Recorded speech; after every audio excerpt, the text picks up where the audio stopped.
Sabi nila, kapag in love ka,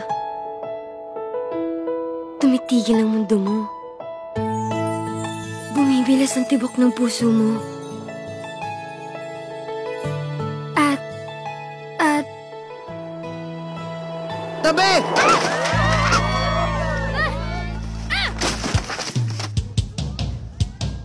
Gangster! A boy trying to find the answers. Gangster? Gangster ang daddy ko?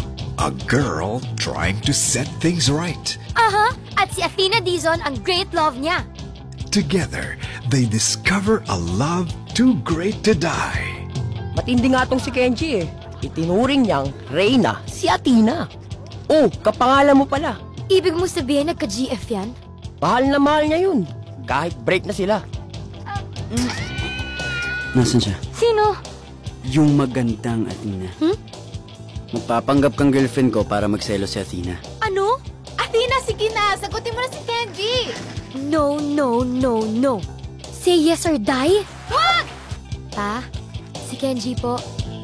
Boyfriend ko. Oh, Athena! Babes, turuan kita magsargo.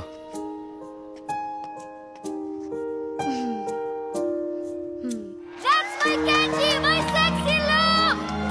Go sexy! Go sexy! Go sexy, sexy love! Okay na.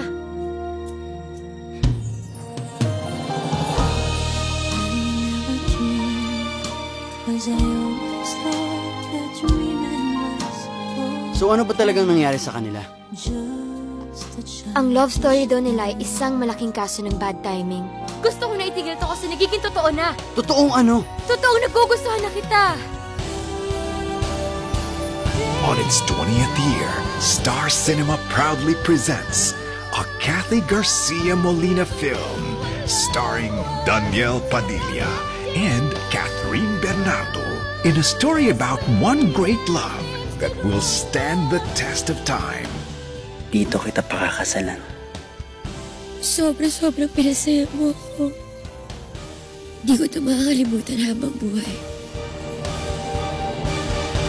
She's Dating the Gangster. July 16 in cinemas nationwide.